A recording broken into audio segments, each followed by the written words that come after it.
Let it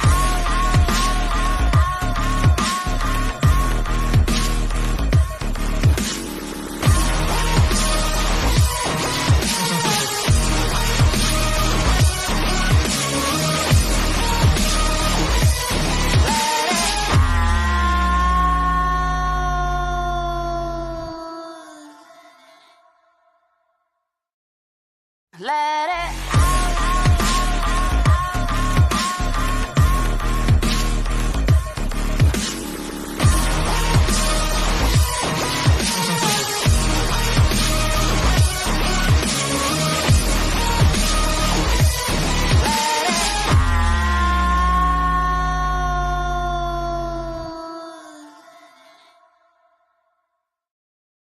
Let it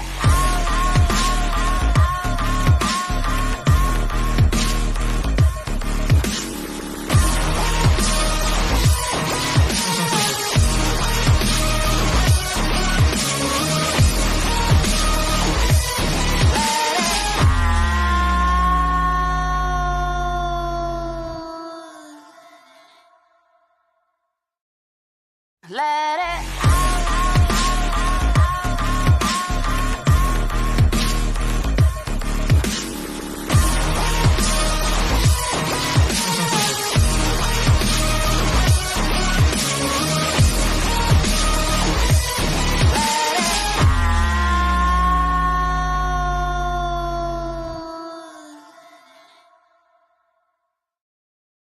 Let it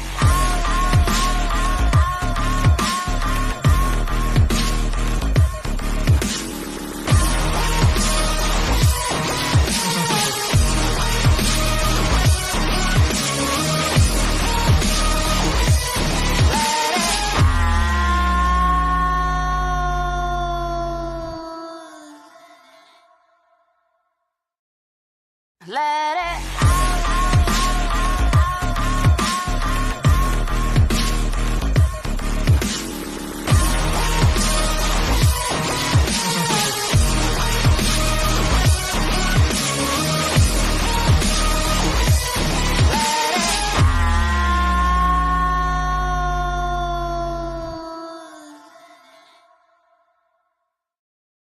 Let it Let it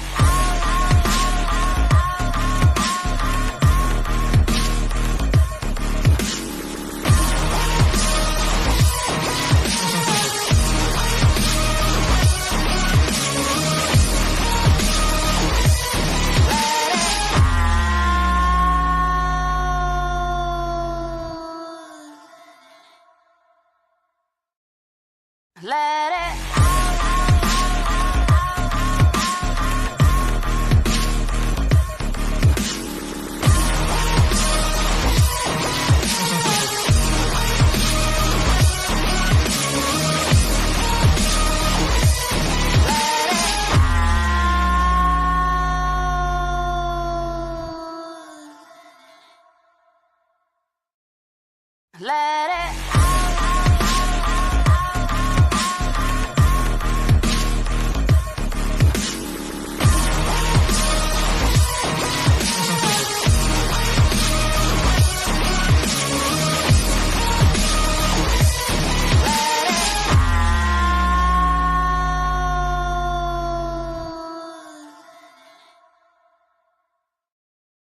Let it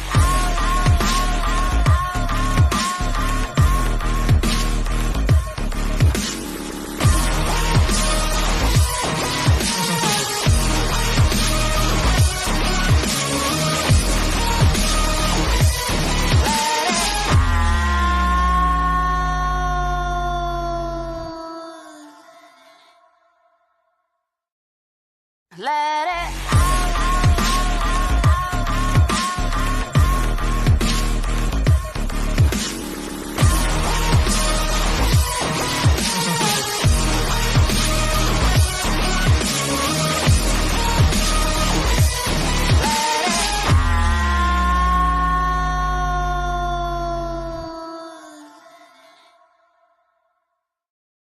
Let it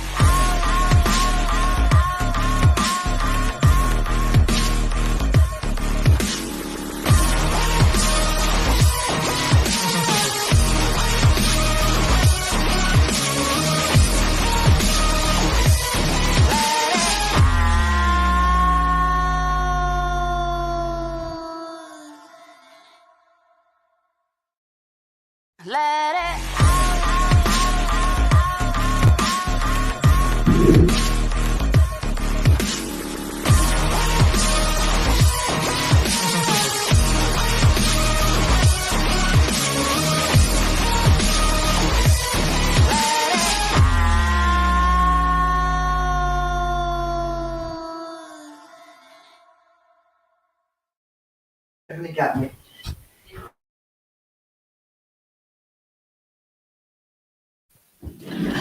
Woo! Praise the Lord. Am I in?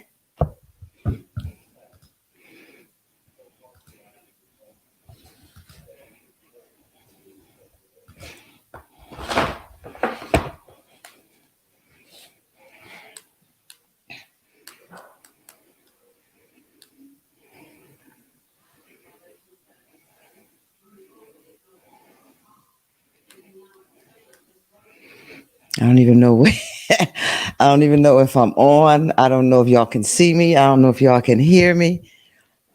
Oh, wait. Ebony's answering me back. We can see you. Hey, what's up, family? Hey, hey, hey. It's been a long time. I'm glad to meet you. How y'all doing? Woo! I got 2 words for you. Somebody say 2 words. I got two words for you. Come on, somebody say 2 words. It might be 3. Thank you, Minister Jerry. She said we can see you, we can hear you. Hey, Keisha Conyers. Thank you. I'm glad you're on. 2 words. All right, Keisha. Destiny, Jerry, Dominique, Pastor D. Come on. Come on, Corinda's 2 words. Church nap.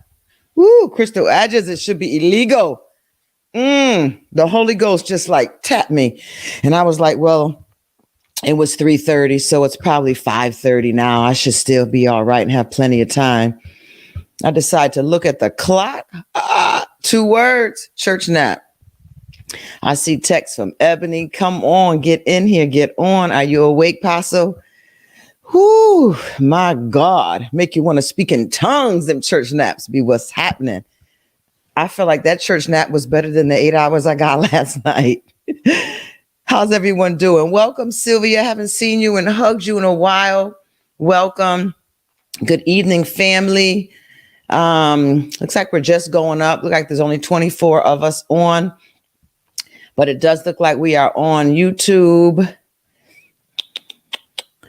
I see YouTube. Okay, Dominique's on Facebook. Thank you, Dom. Hey, Elsie, good to see you. And I see Minister Tasha's on Facebook, Crystal, Nicole, Ebony, Caritha. All right. So I see my YouTubers and now I see my Facebook people coming up. Good evening, Jerry Towns. Awesome. Thank y'all so much. Corinda's. Okay. So I guess everything's up on Facebook too. And LinkedIn. LinkedIn worked. I saw that Instagram, I needed to update the link. So we'll handle that later. But hey, how's everyone doing? Happy Sunday. Happy Sunday, April 16th. Good to see y'all. I had worked so hard with a couple of clients of mine. I'm just trying to make sure I don't look like I just got off the couch. I didn't even take a bed nap because I wanted to feel so good. You like Facebook, Reverend Jerry, Minister Jerry? Okay. So I I didn't even get into bed because I wanted to get that good sleep. And Lord knows I got it. So it is Sunday, April 16th. I missed y'all. I really did. Don't think I don't. Please do not make my absence be that I don't miss y'all and that I don't miss doing so detox at all. I'm in my mentoring season right now, and we meet online every Thursday. And I still have clients on Tuesday, Wednesday, Thursdays. Friday's my day to run around for my own appointments. And Saturday, I have clients. Sunday, I have my pastoring role. And Monday, I try to sleep, hopefully clean my house. And that's my life. And I literally spend so much time on one thing. And then no matter how into it I am, or if I need more information, I have to leave it and go to the next thing. And I have so much time spread on that. I do a lot of chunking. A lot of what I teach in my mentoring group, I do it myself. I have my own experiences with it. So I have my own opinions on it. But that's how I have to live my life. My schedule is literally like that. And I'm working this year smarter. My goal My goal is to get 2 days in a row off. Right now, my day off is Friday and Monday, and I work weekends. So I'm sharing this with y'all because I want you to know, when you say yes and God begins to use you, don't think, you're going to have your personal time, or when you work for yourself, I'm working for myself, so I could do this and I could do that. And you will, and you may, and you shall. But please understand that when you are a one-man band, every instrument still got to be played. So I'm hoping to take on maybe at least a part-time staff to help me with the administrative side of my desk, because it's a lot and it's all good stuff. So it's nothing I can drop or want to drop. So we're here together, and y'all came on because y'all want to hear about boundaries, huh? Well, there's 30 of you on, and it looks like I have only 14 likes or hearts. Can y'all go on and take a moment, please, on Facebook? And then I'll tell you about YouTube after. But if you can go on Facebook and hit the like or heart button, I would appreciate it. Even if you put a comment in saying church nap or good evening or hi or something. I mean, come on, just hit something for me. Absolutely. Come on. We got 18 now and 32 are watching. Now, as far as YouTube goes, I need y'all. Okay. Because YouTube, I guess I want to say, every time you hit the bar with them, there's another bar to hit. All right. And it's a good thing. It's cool. I get that world of virtual reality and algorithms. And, when God gives you something to do, and I believe that he's given me this, I don't believe this is me on my own at all. When he's given you something to do, you want to spread it. And that's the job, to go ahead and spread it. And YouTube has now, since we hit 1,000, can we get hand clap? I don't know if I know how to do the hand clap. This might be the drums. Work with me. Tell me what y'all heard. So once you hit 1,000, and we're now over 1,000, we're over 1,000. Hey, we're at 1,012, I believe. Thanks, Mike Rose. Yep, we're over 1,000. Couldn't hear anything. All right, so that means y'all probably can't even hear this mic. Ebony, do you think y'all can hear the mic? Or do you think you cannot hear the mic? Does it sound like that cheap echoey thing? You can hear the mic? Okay. So now, YouTube, next bar for us to hit, we have to hit, I think it's 4,000 hours of, let me go down here and see if I can find it. 4,000 hours of listening time. This is the next bar we have to hit. And I know we're going to be able to do it. We're going to be able to do it together. We need to hit public hours watched. We need to hit 4,000 public hours watched. And we're at 3,054. 3,054 is where we're at in public hours watched. We need to hit 4,000. So it's going to be important for you to watch this. It's going to be important for you to replay it. It's going to be important for you to go on and hit the link, because they want us to hit 4,000 public watch hours this year. And we're at already 3,054. So we're there pretty much already. And the reason for that, not to keep up with any of the mechanics of social media. That's really not my thing. I'm trying to get better with that. I'm glad I have Swift Ties and Ebony, because she loves it. And she doesn't mind doing that. And not only does she not mind, she enjoys it. That's even better, right? But me, it's just not my thing. If I have to go on because I have a message to spread, then I have to go on. And it's stressful enough to me to make sure the lipstick is on and is lined up and the eyebrows are showing up, because I have that funny blonde hair, so it doesn't really show up, and the makeup is right. That's enough stress for me right there. Or doing it in the car because I found some free time to get it done. So hitting these momentum moments for me, it can really stress me out. But I know this message needs to be spread, because if y'all will ever go back and look in the comments, you will see strangers come on. One woman came on there and took the time to leave a note. And she said, I was going to ignore this because it looked like it was some political stuff. And this is actually very good. I hope you get more listeners. And another girl followed my Sex and the Soul series that I did. And she said, this is some good stuff. Why doesn't it have more followers? And it's because I'm not doing the work that it takes to get it done. But with Ebony's help and with y'all help, my detoxers, we're going to get it done. We're going to get it all the way done. So that's why we're doing this. We want to pump and push this message out there to average people. So we're going to get it done. Amen. All right. I'm excited because I have helped a couple of clients in particular from January to April through some really stressful times of their lives.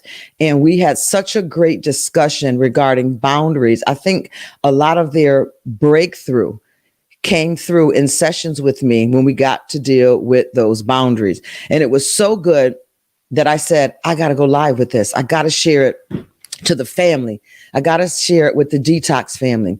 So I'm going to get ready to jump in unless there's some other order of business that I owe y'all, that I need to catch something up. Ebony, is there anything that you know that I need to do or say?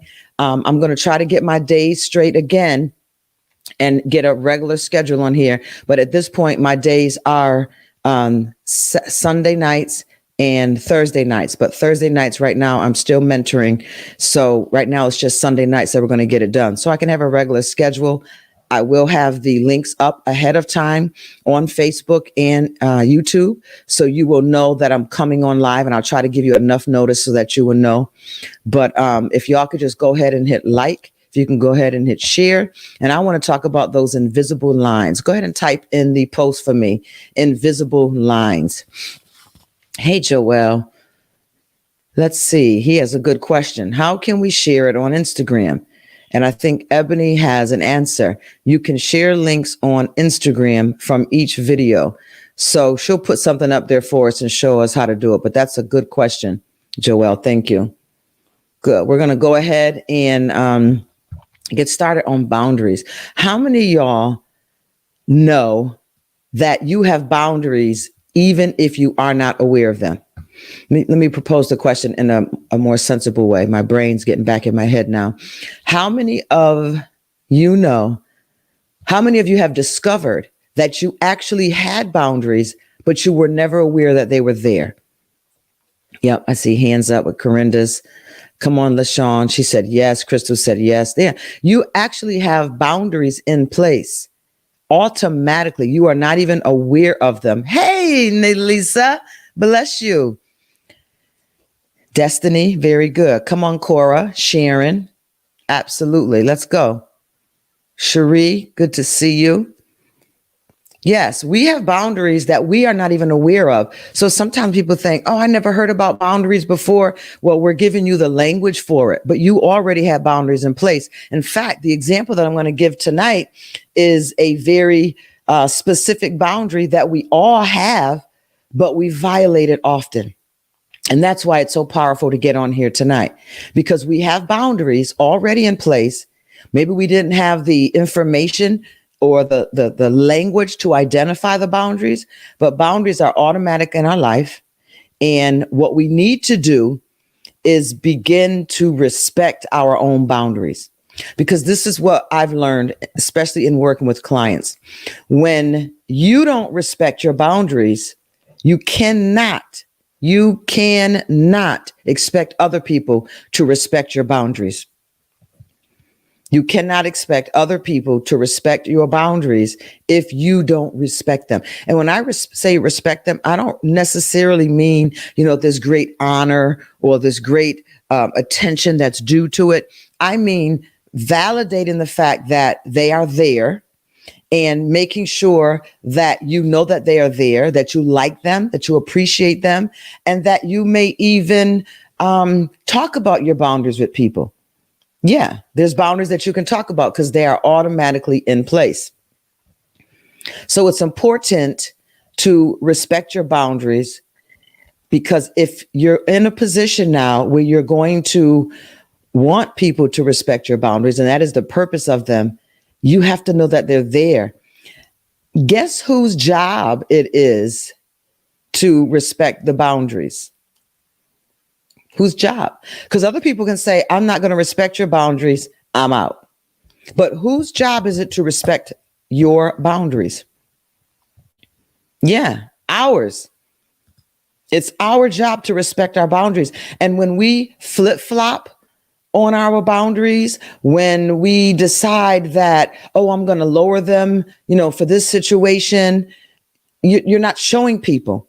And my personal development, because what I do in my life is also what I do with myself. I include myself in the work because it's necessary work. Having a faith, practicing my Christianity, right? Making sure that I'm in therapy, making sure that I stay educated and informed and certified and keep up my certifications to do so detox. It is important to do those things because those are boundaries that are protecting me and where I am. So where I am in my personal development, I share with my congregation today, is that I'm learning now that I have failed, and it's okay to say it. I have failed, and I have failed in teaching people how to treat me. And when you do not show people that you respect your own boundaries, it is not a misjudgment. It is a clear line that you don't respect yourself. People will not take you serious if you don't respect your own boundaries. That's how important it is. And you're wondering, well, why people respect this person, but they don't respect me? Because your boundaries are perhaps very unstable, unrecognizable, a little wishy-washy.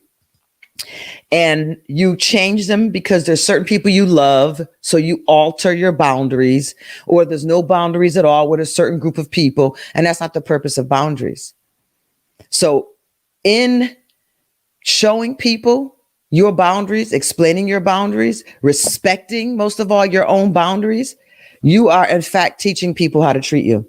And when I say teach you, let me be clear again. I'm not saying hold a classroom lecture on how to tell people how to treat you. And most importantly, when you want to show people how to treat you and you want to have a certain level of respect when people deal with you, you don't do it by fighting them or being defensive with them. That is not showing people how to treat you. Showing people how to treat you is first the respect that you show for yourself, and the respect that you show for yourself within certain disciplines, certain behaviors, such as boundaries. I read someone's post the other day, and they had a post on boundaries, and they said, I'm going to fight and defend. That's not showing people you have boundaries. That's actually the complete opposite, because if you have boundaries in place, that is to eliminate you from having to fight and to defend. If you have to fight and defend something that you want, that is 100% red flag that you do not have boundaries in place, because we don't have to fight and defend anything if a boundary in place. In fact, where you find yourself fighting and defending is usually a red flag that you need to put a boundary there. So let's go there for a minute. Let's talk about boundaries. I want to indulge you in your listening ear for a moment. I want to read something to you, and then we'll go ahead and detox that thing. Is that all right? Tell me if that's okay. And I'm going to go ahead and start this part right here. We often hear about boundaries when embarking on a journey of healing. It comes up a lot in therapy and mental health, life coaching, that when you're embarking on any type of journey of healing, you will always hear about boundaries. Because wherever there is wounds, and y'all need to go ahead and type this in the screen too, wherever there are wounds, there was a lack of boundaries. God, deal with us tonight. Wherever there are wounds, there was a lack of boundaries. And a lot of people who suffer with codependency or attracting a narcissist for a lover, your number one issue is boundaries, lack of boundaries, fear of putting boundaries in place. Go ahead and put that down for me. Codependent personalities lack boundaries. They suffer with boundaries. They're afraid to even put boundaries in place. So think about the wounds you have. Childhood wounds, really wasn't much you can do. You're under the supervision, the authority. If you were in the word today at the Apostles' house, you are under the authority of your parents, and their authority was supposed to protect you and bless you. And if they were not in their authoritative role as your parent, maybe they were abusive or passive with other people, you had some abuses, it's because the boundaries that they were supposed to have in place for you were not there and you were hurt. Boundaries are there for your safety. And where there are wounds, where your heart is broken, isn't even someone else's fault. It's because you did not have boundaries in place. Let me continue. Lack of respect for boundaries is typical of codependency and toxic relationships. Oh, we're going to go tonight. Y'all going to love this. We're going to heal. We're going to grow a lot tonight. Yes. Lack of respect for boundaries is typical of codependency and toxic relationships. I want to start a group therapy session this summer, and I want to meet so many times. I really want it to be in person more than Zoom, because this type of work really needs that personal touch, and so they feel they're not alone. But I really want to form a group on codependency, because so many of us suffer from codependency. We're not even aware of it. We're not even sure what the definition means, and any therapeutic, psychological, clinical term in regards to codependency is so definitive that we can't understand just the layman's definition of it and what part of us is codependent. But wherever we are codependent or any toxic relationship that we have, it has happened because there were no boundaries.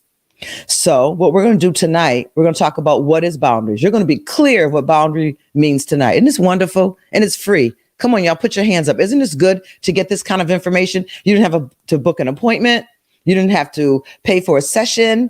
You didn't have to take the time to get to know me. Information is free, but it's powerful and it's healing. It's not passive because it's free. It's not lacking anything because it's free. I even looked over some of my teachings. I don't even leave anything out for y'all.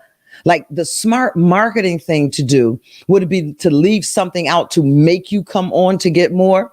But that's not how God uses me. He uses me to make sure people are healed, set free, and delivered. And if your level of, for example, lacking of boundaries, self-respect, codependency, or the level of toxic relationships that you've had or are in, domestic, intimate, or friendship, toxic. There's a lot of toxic female relationships that I see, a lot of them. It's toxic friendships. I should do one on that. Remind me, Ebony. And wherever you see those, it lacks boundaries. And something so beautiful as friendship, socializing, intimate relationships, when they lack boundaries, they'll usually not last long. So what are boundaries? Good question. How can you recognize boundaries and enforce them? Another great question. What does it mean to learn to respect my boundaries? Woo! These questions are awesome on tonight. So let me give you one example, and then I'm going to break that example down a little bit more as we go through this evening. Boundaries are invisible lines we draw to demarcate the type of behaviors we refuse to accept from others. Boundaries are invisible lines we draw to demarcate the type of behaviors we refuse to accept from others. Is that powerful? What's going through your mind right now, even when I begin to say that?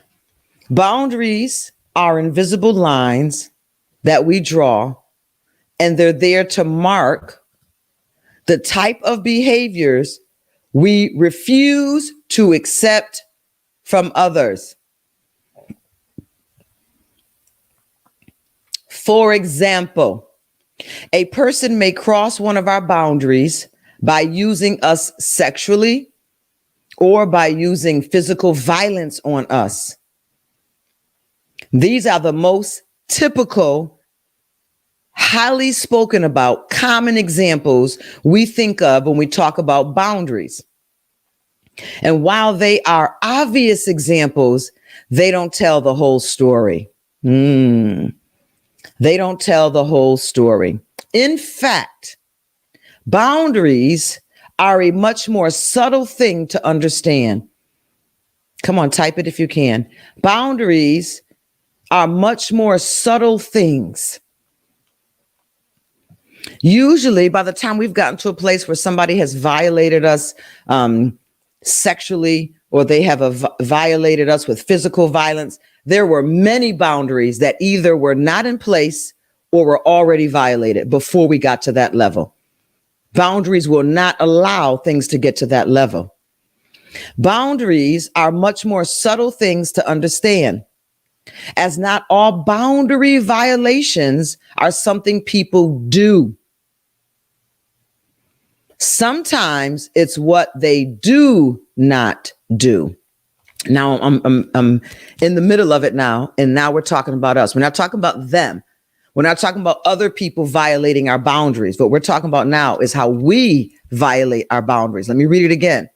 In fact, boundaries are a much more subtle thing to understand, as not all boundary violations are something people do. So it's not always what people do to us that violates a boundary. Violations are sometimes what we do not do. That is a boundary violation. Let me go a little bit further. Many people convince themselves that protecting their boundaries means putting up some sort of barrier, a wall, disconnected, emotionally cold, defensiveness, argumentative, because they're trying to support a boundary that's in a place. But boundaries do not need support of that type of behavior. It just needs your discipline to keep the boundary in place.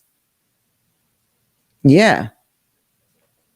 People convince themselves that protecting their boundary means putting up some sort of barrier, some sort of armor to attack anything that crosses their limits. But this doesn't work. Come on, say it. This doesn't work.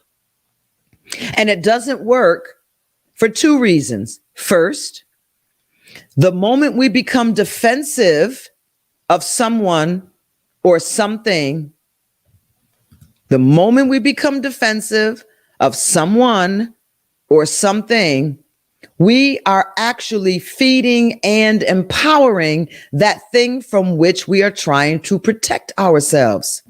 You understand that? It's almost like saying something doesn't exist, but you're arguing with it. It doesn't exist. Why are you arguing with it? If there is a boundary in place, if there's an invisible line in place, and you are taking the time to defend or be argumentative over it, you actually feed the machine, you feed the person, you feed the situation that you are trying to protect yourself from. When you have a boundary in place, there's no argument unless you are not respecting yourself, and therefore you have to argue because you have shown people that you don't take your own boundaries seriously. The more we focus on one thing, the more we feed it. The second reason is that we are trying to change reality by attacking the people on the outside and the way they act. Come on, Lisa Logan. I like the stuff you're talking here. The second reason is that we are trying to change reality by attacking people on the outside and the way they act. And guess what, y'all? We're going to type this in the chat tonight. How they act is none of my business. Travel light, live life happy. How they act is none of your business. You have a boundary in place. And we're going to talk about what that boundary is. But because you have a boundary in place, It protects you from however they act. Doesn't matter how they act. Your boundary protects you from that behavior, from their disrespect, from their inconsistencies, from their hurtful, toxic friendship that they offer you, whatever it may be. So in order to respect a boundary, you don't argue. There's no defensiveness. When we attack people on the outside and the way they act, we are not doing anything to change the way we act. Now tell me that's not good. When we attack people, we're not doing anything to change the way we act. You are upset because you are not being respected. You are not being heard, for example. But you're not being respected or heard because you don't have a boundary in place. And because you don't have a boundary in place, you're angry. And you're angry at who you presume are the boundary violators when you are the one violating your own boundary to argue with them about a boundary you got in place. Think of it like this. And I'm going to break down it to one more level boundary. We called it invisible lines, right? So if I keep complaining to my neighbor about their dog that keeps coming in my yard, and I keep complaining and I keep complaining and I keep complaining, there's no fence. I just keep complaining. I keep complaining. I keep complaining. You're not going to keep disrespecting me. I'm going to take matters into my own hands. I'm going to call the authorities. I'm going to hurt your dog. I'm going to keep arguing with you. I'm going to throw stuff in your yard. We're arguing because there's no fence. If there was a fence, the dog wouldn't keep coming in their yard. It's not my problem that they don't have their dog on a leash. It's not my problem that they can't control their dog. My job is to control what's mine. My job is to control my property line. And that's the boundary line. Your property line of your home, wherever you live, there's a boundary line on it. And people know it. It's registered in the town where you live. You cannot cross it. It's a boundary line. And when people do, they have fences. And the fence reinforces the boundary line. What we do is we try to become the fence. We try to be the police. We try to be the authority and argue with people and arrest people and accuse people and attack people and blame people, all because we don't have a fence in place. Put up the fence. It eliminates the dog. You're not going to change people's behavior. You're not going to convince them that the dog would serve everyone in the neighborhood better by being on a leash. People are going to do what people think is right for them. Put up a fence. And when you put up the fence, I am now changing the way I act. I am now putting a demarcation in the ground that you or that dog shall not cross this. To clear it all up, we need to clarify what boundaries are, how to recognize them, and how to protect them in a healthy and productive way. Someone posted on here tonight, stop defending, stop attacking, put up a fence. Let's think about it. What are boundaries, how to recognize them, and how to protect them in a healthy and productive way? Quite simply, listen to this. This is where you're going to need to write. Boundaries are our feelings and emotions, because that's what gets hurt. That's what gets violated. Boundaries are our feelings and emotions. The more you fight, the more it proves no one recognizes your boundary because you're not respecting your own boundaries. Yeah, I'm looking at y'all comments. When we have to argue and fight and defend, it's because people are not clear that there's a boundary there because they don't see you respecting the boundary. Quite simply, boundaries are our feelings and emotions. Good. I see y'all have it. Good. Boundaries are our feelings and emotions. That's it. That's what a boundary is. Quite simply, boundaries are our feelings and emotions. Good. I see Ebony has it. Very good. And that's it. Just keep that in your mind now. Boundaries are feelings and emotions. Keep that at the front of your mind. We're going to deal with this consciously. And then I'm going to go ahead and stuff some stuff in your mind tonight that's going to stay in your subconscious, and it's going to support your conscious thoughts tonight on boundaries being our emotions and feelings. Everything we feel physically, come on, write it down, emotionally, intellectually are all boundaries. Everything we feel physically, emotionally, intellectually are all boundaries. See, are some violations starting to come up in your mind now? Did I let someone cross a boundary with me intellectually? Has someone crossed a boundary with me emotionally? Has someone crossed a boundary with me in my feelings? 100% they have. Everything we feel physically, emotionally, and intellectually are all boundaries. A violation of one of our boundaries simply is suppression of what we feel. The number one way that you violate your own boundaries is by suppressing what you feel, pressing it down. And that's when anger, pressed down, it comes out afterwards as depression. Whenever you suppress emotions or feelings, whenever you suppress anger, the suppression makes it a regression and it turns into depression. Most people are not depressed because their life is no good or they truly bought into there's no hope. They have a belief formed that there is no hope because they have locked inside of them their most human things, feelings and emotions. And we violate ourselves. We show a lack of self-respect when we suppress what we feel. Now think of that for a moment and do not think of the last time you wanted to go off and cuss somebody out or just act real crazy or argue with somebody. That's not what we're talking about. You're acting that way because you've probably suppressed many boundaries and now you're just responding very toxic in a very toxic responsive way. A violation of one of our boundaries simply is a suppression of what we feel. That's all. Can I make it even clearer to you? Tell me if I can. I think I'm still good for time. Where am I at? 44 minutes in. We got like 15 minutes left. We got this. Come on, we're going to be delivered tonight. How are y'all enjoying what mental health life coaching is? Are you enjoying it? Very fascinating field, very intriguing.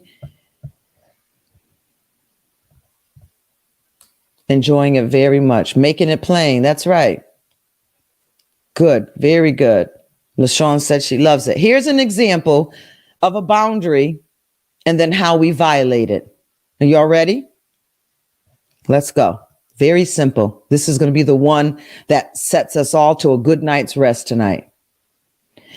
When you feel tired, tiredness is a boundary. Oh, Jesus.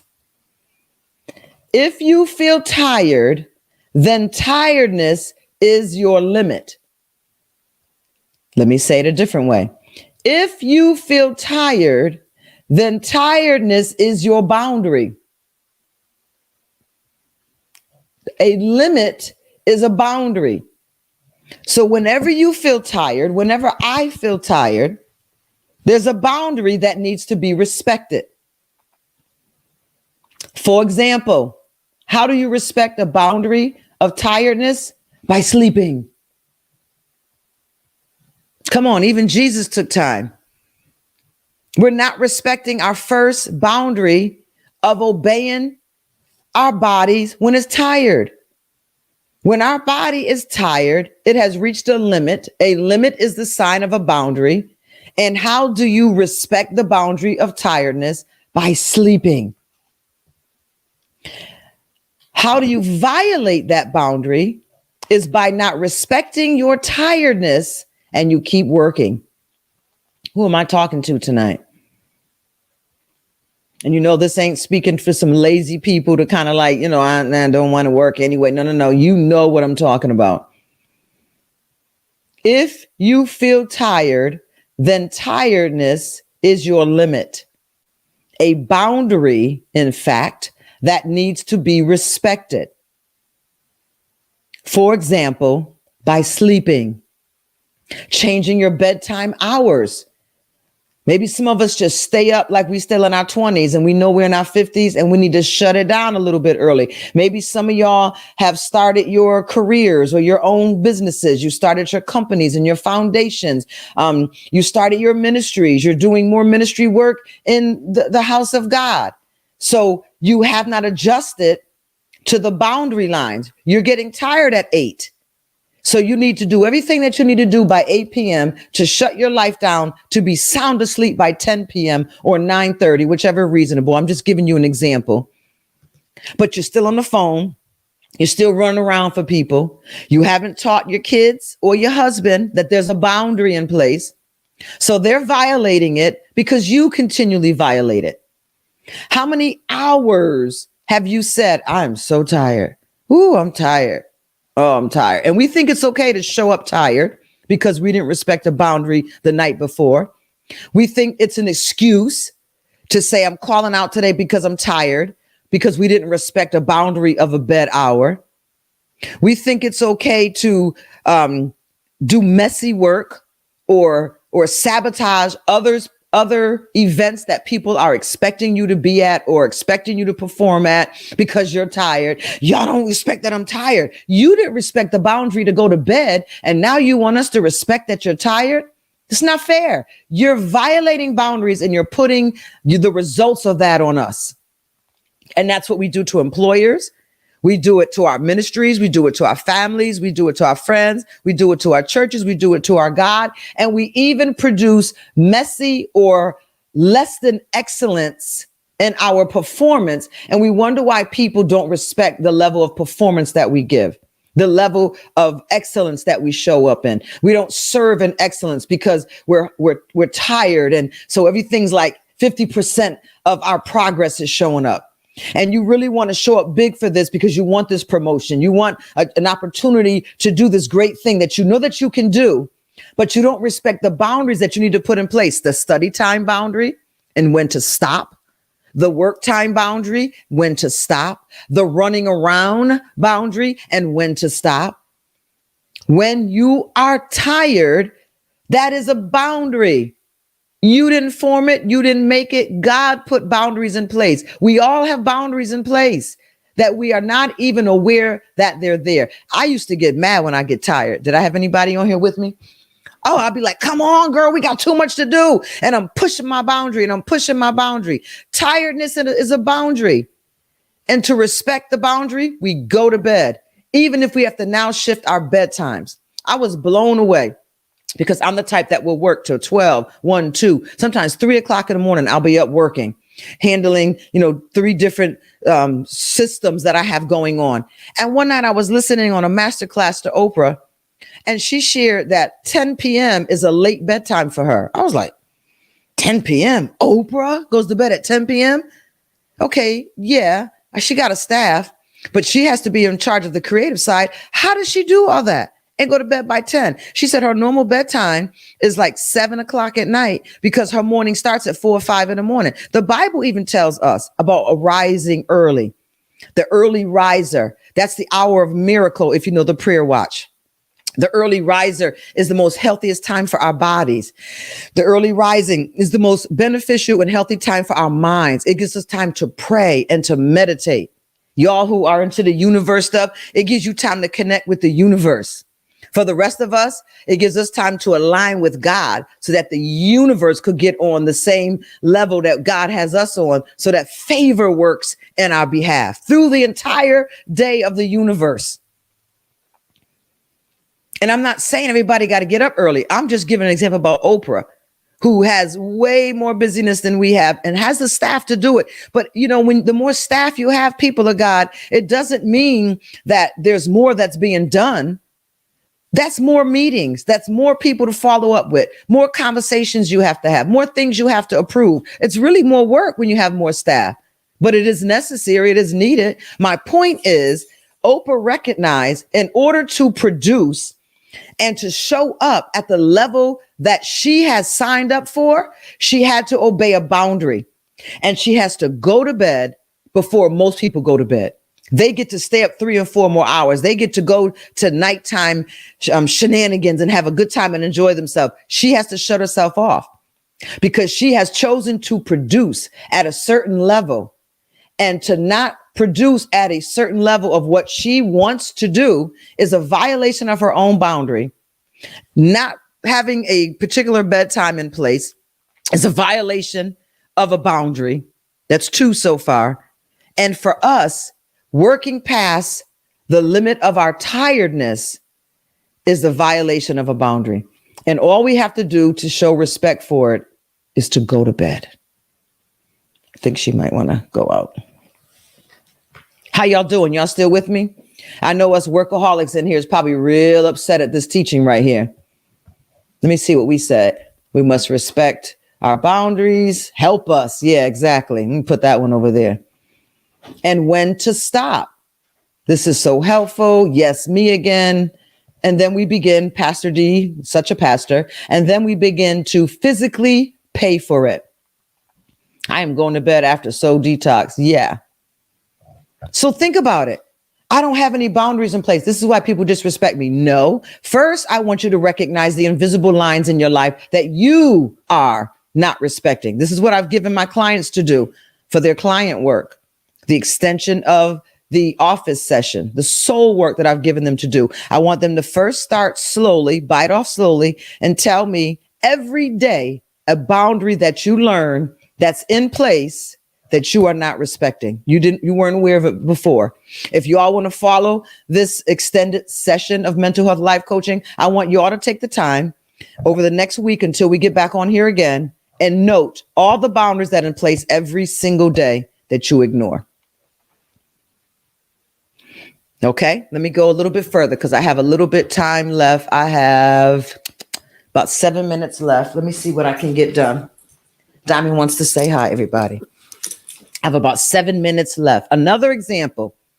If you feel the desire to do something, that is your boundary.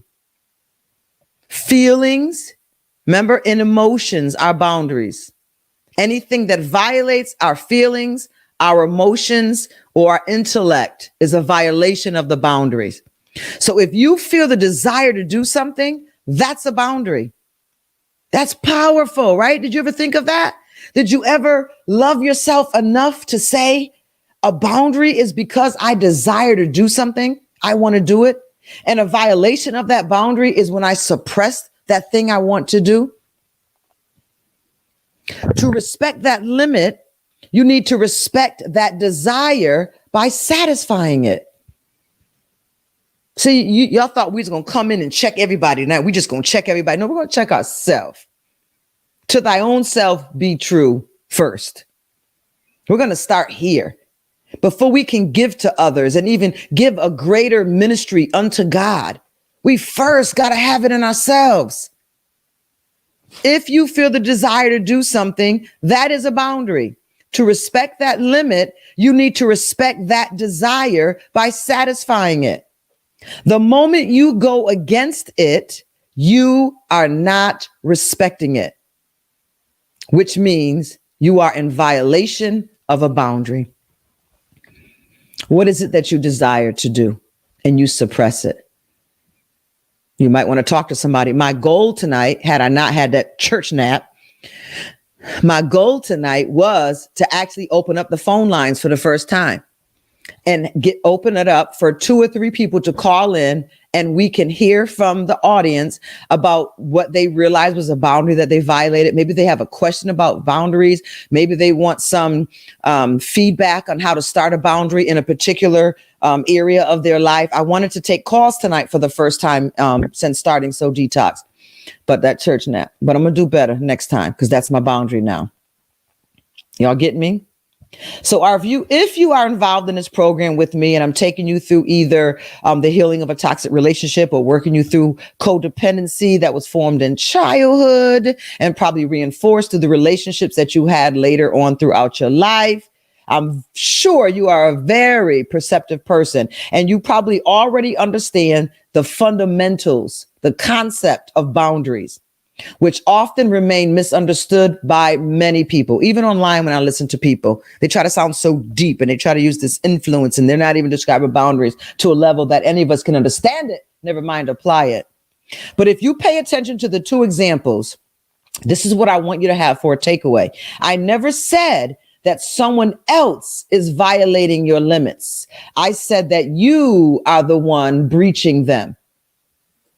This is not a coincidence. I said that on purpose. In fact, the first and possibly most important thing to understand about limits, which are also known as boundaries, is that we are the ones not respecting them. It's me. We are not the ones respecting our own limits. Limits mean boundaries. Because we are social beings. Listen, there's a reason why we do this. Some people might say, but why do I keep doing it? I'm just so weak. No, you're not. Because we're social beings, we use external objects, people, and situations to violate our boundaries. But it is always us who chooses to violate them. Come on, Lisa. Come on, Lisa Logan. Come on, Donnelly. Yes, Crystal. I am the one violating my own boundaries. And because we're social people, we're social beings, God made us that way.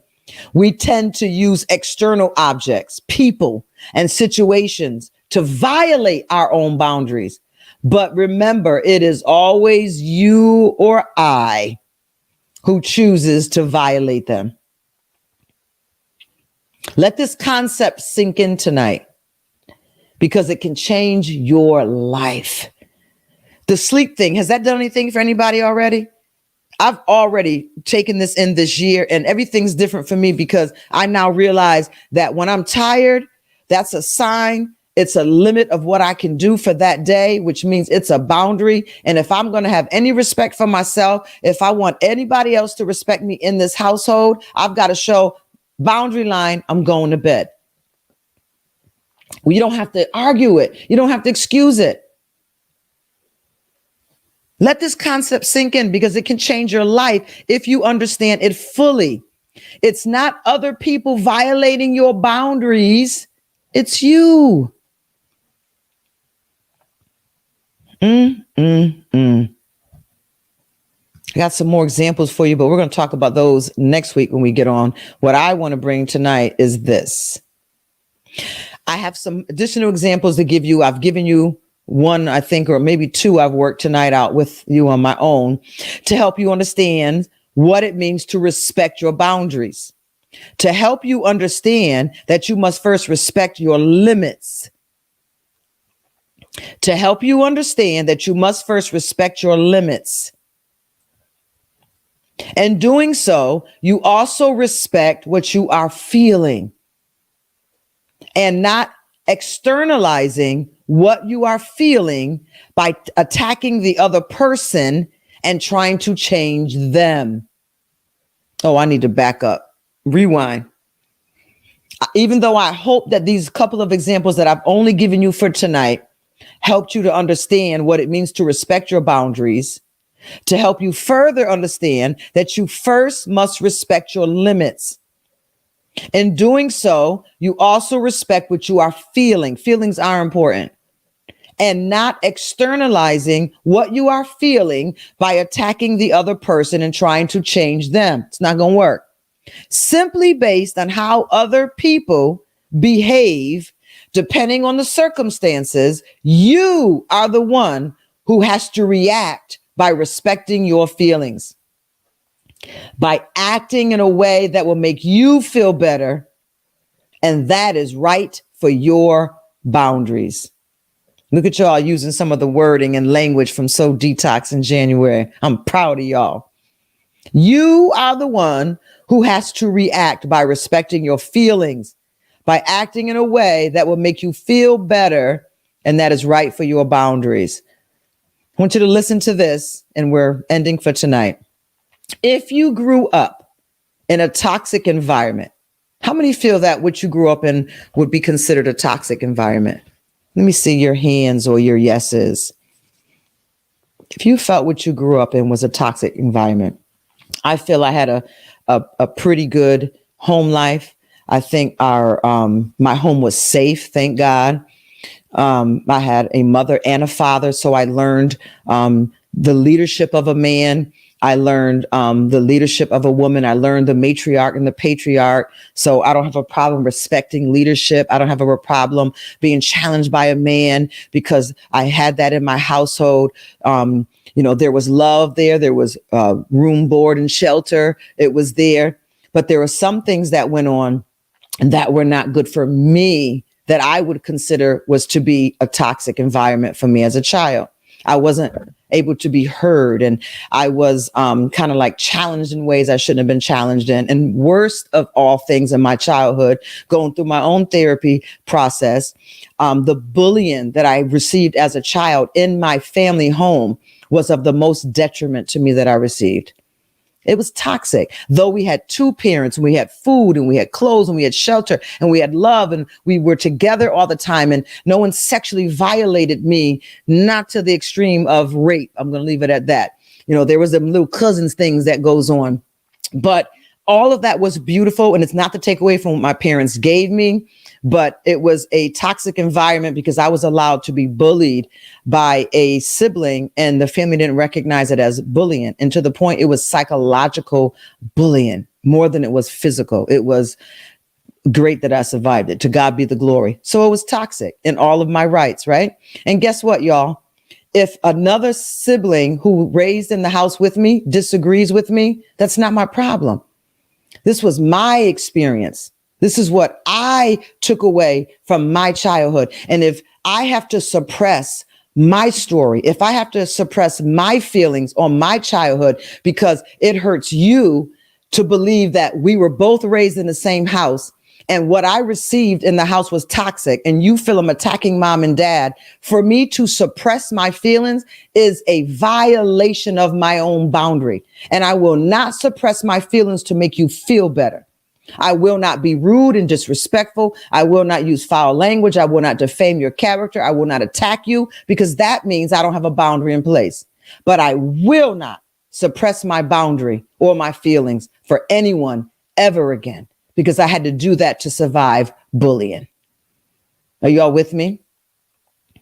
So if you grew up in a toxic environment and that taught you to suppress your feelings, how many of y'all was raised in a household where you had to suppress your feelings? Stop crying. You a sissy. You a big whiner. I'm going to give you something to cry for. That seems to be the common theme we've been hearing this year. Or what are you crying for? You're always crying. That's not a reason to cry. Do you see me crying? How many of y'all heard anything in your life, whether it's along those lines or not, where you were taught to suppress your feelings? I was not allowed to have no feelings.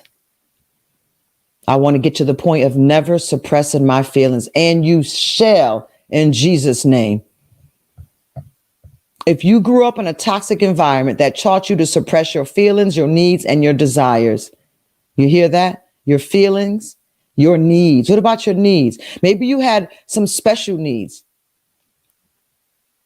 Maybe you were one, my sister and I, the last two that were in the house, my sister and I didn't need as much coddling and love with her. From mom. Our attachment, y'all should look up attachment theory. I'm going to be doing a teaching on it soon. My attachment that I took away from my mom was a dismissive parent. She was there, she gave what she could, but I remember being dismissed more than I was embraced. I don't remember a report card ever being looked at. I'd never been told that my grade needed to be better. And it's hard for me sometimes when I hear clients that say their parent says the B was never good enough, they had to be an A. They didn't even look at mine. Mine was very dismissive. And because of dismissive parenting, for me now, I'm a loner. I have no problem being alone because that's my attachment style. I see people who need a lot as needy. And I had to learn that that's wrong. It's because my attachment style was to dismiss that. Now I've learned to, if I want something to eat, I get it. If I want something to drink, I get it. If I need something, I get it. I have learned how to be the supplier of my needs, not the God stuff, not that he doesn't supply it all. But if I need something, I have to get it. To the point, if my husband and I are in the room watching TV and he's going in the kitchen to get something to drink, and he'll say to me, I'm going to get something to drink. You want something? No, I'll get it. And I'll get up and I'll get it myself. And I didn't realize I was doing that. And I learned because I was raised dismissively. And I learned from that. My takeaway, it's different from my sister I'm getting ready to share with you. My takeaway from that dismissive parent was that I have to survive. And if I want something, I got to make it happen. And it's worked to my advantage. Don't think there's a sad story here. It's worked to my advantage that I don't depend on people. People rarely let me down because I know that I have to be the supplier of everything that I need. But it also doesn't put boundaries in place where I allow people to do for me. Sometimes, I'm reading your comments, Dominique, sometimes to even maybe love me. You know, I have to be the one to love. I have to be the one to nurture. I have to be the one to make sure everybody's okay. But nobody can really do that for me because I was raised dismissively. And my takeaway from that attachment style, that parenting style, was you got to do for yourself. And I don't do it out of mourning or grieving or complaining. It's innate now. It's instilled in me now. It's automatic. And I'm telling you through the Holy Spirit that is right here in my office with me right now, I don't feel like I'm missing anything by being this way. But I've had to learn, even going through my own therapy process, and I have to go through therapy because of being in the mental health field. This is something they challenge us to do. We have to find a therapist. We have to go sit on their couch at least once a year. For a while, I was going once a month. I'm going a little less now. But it taught me some great things about myself, and it helped me to achieve more in life and love and relationship because I got answers by just talking. In fact, y'all going to laugh at this. My therapist said to me, you know, I'm not even helping you, right? Like you're sitting here doing your own soul search and getting your own revelation and you're inspiring me. And we would laugh about it. But that's because of the work that I do with So Detox. But because of that dismissive parenting style, it has taught me to lean only on myself. So it's hindered me some of the benefits that I could get from love and friendship, right? For my sister, she needed the love, the hugs, the attention. So she would go to our mom and want to sit on her lap. My mom would be like, stop it. Or my mother would come home. She'd go to hug my mom. My mom say, I just got in, get off of me. Or she'd go and hug my mom. And my mom had us late. She was their second marriage. So my mom would be like, stop it. It's hot. Cause she was in her menopausal time. Right. So my mom would be in the bed. My sister would curl up with her. My mother would be like, stop it. All I remember my mother ever saying was stop it. And I remember playing on the floor by myself, just me and my toys, not a friend, not a sibling, very self-content. I was able to self-soothe. That's another word you need to learn. How do you self-soothe as an adult? What did you learn through your attachment style growing up to self-soothe so you don't become codependent on people, events, or situations? So my sister became codependent because she was raised by the same mom as I, but mom was dismissive in her attachment style with her children for whatever reason she had to be. That was her life. I heard about her life. I get it, but it doesn't explain. It doesn't take away from the fact of what it grew in us. So my sister became very codependent, always in abusive, always in toxic relationships, always dating the bad guys, never trusting the good guys because the good guys embraced her and she thought love was dismissing her. So she was attracted to the bad guys. She had broken legs, she had everything. And she would stay in these relationships because she was codependent for the love. But the only love she can recognize is being dismissed by the ones who loved her. And for me, it was like, you ain't got to love me. I love myself. You ain't got to play with me. I play by myself. I don't need a friend. All I need is a doll. And I was good to go. Do y'all get what I'm saying? So my experience is different and has caused me to have different boundaries in life that my same sister had. If y'all saw her, you probably thought she was me. We looked that much alike, came out of the same household, have the same parents, came out with different experiences, different takeaways from our childhood. So suppressing her experience or suppressing my experience is breaking a boundary.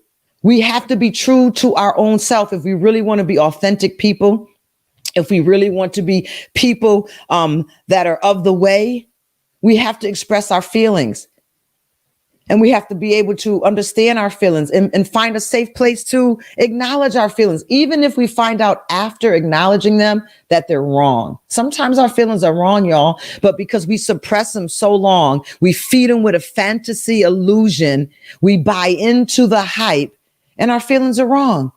And sometimes when we talk about them to other people or a therapist or your mental health life coach, you find out my feelings are off. These feelings are not correct. They just haven't had voice. Y'all still with me? Y'all all right? We're done, believe it or not. I'm going to close with this. In the case that you feel violated, a negative feeling, a discomfort, the solution is never attacking the person who makes you feel the way you feel. Can y'all write that down for me? In these times that will come again, you will feel violated. A negative feeling. What is a violation feel? What does a violation feel like? Some people have numbed themselves to them feelings. What does a violation feel like? A violation is a negative feeling, a discomfort. You'll know it's there when you're violated.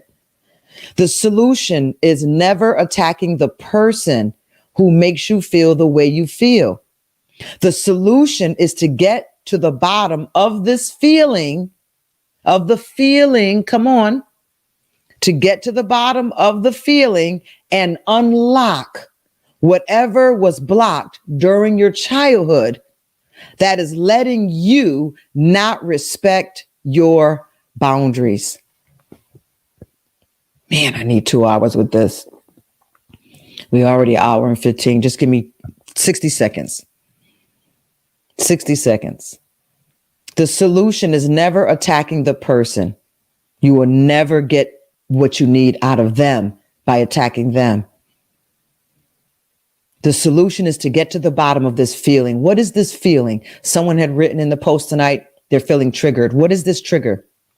What is this feeling that you're feeling? What happened in church? What happened on the job? What happened in your friendship? What happens in your relationship? What is this violation, this negative feeling, this discomfort that you're feeling? Get to the bottom of that feeling and then unlock, through the help of a mental health life coach, unlock whatever was blocked during your childhood that prevents you for not respecting your own boundaries. Do not let others be disrespectful towards you. Do not underestimate you. Do not take away your own peace. You must not let it happen. No matter how hard it might be or how hard it might look, you can always start over by loving yourself. Do not accept being treated as less than what you are. Do not let them make you disposable because you don't value yourself. No matter how hard the situation can be, and they're coming, they will be, you can always move forward. The road is long, but the path of self-love is the right one. I love you, and I want you to love yourself. We're done. That's it for today's session. Take the time to breathe. That was a lot. Some of y'all held your breath. You held your throat in. We broke anxiety tonight. We reset you to a place of loving yourself. Stop violating yourself. Stop having negative behaviors towards yourself. Stop abusing yourself, whether it's through cutting or drugs or alcohol or bad relationships. Find out your attachment style. It will be the map that will show you why you chose to be with the people you chose to be with. Heal from your attachment style. I believe that I have finally found the specialty in what I do in mental health life coaching. And I love all areas of it. And I'll continue to treat anger management and codependency and low self-esteem and helping people with defense mechanisms. I will help people with that forever because this is my passion. But what I found out that God has placed in my heart is that my ministry is to those who have been wounded by the mother. My ministry is to heal those that have been wounded by mom. And it's going to have to start now. Find out your attachment style.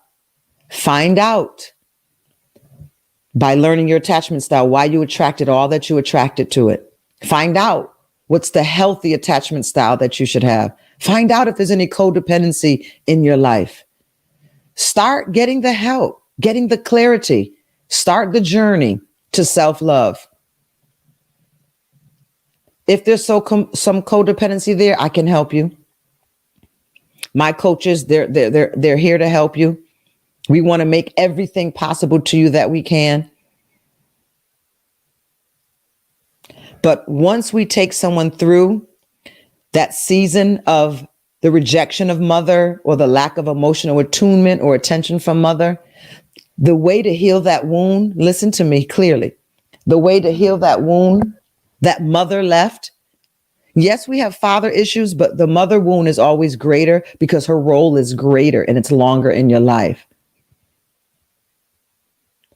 The way to heal that wound is not to become codependent on anyone else. You cannot attach and make other people your mother. You're going to be broken in your heart. You cannot make your pastor or your friend or your counselor or your therapist or the prayer leader. You cannot make anyone feel that wound. And usually what we do, we attach to other things and people to feel that wound from mother. And we become codependent by looking for people to, are you my mother? Are you my mother? Are you my mother? It's always going to lead to brokenness because there's no boundary in place. Go back and play the message again. And yes, Kim Davis, it's on YouTube. Please play it at least 3 times. I would appreciate it. What I have to teach you to do to heal mother's wound is teach you how to mother yourself now. That would be my job. And it would be my pleasure and my honor to take you on a daughter detox and show you what you missed out on that you're not even aware of. Show you the science. I'll show you what you need. I'll show you how it has shown up in your life today. I'll help you heal. And then you will be strengthened to now mother your own self.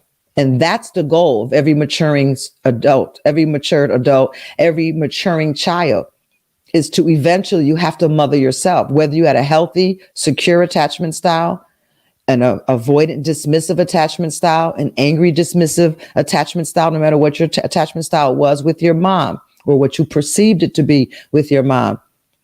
The healing is not in becoming codependent, not attaching or latching to people.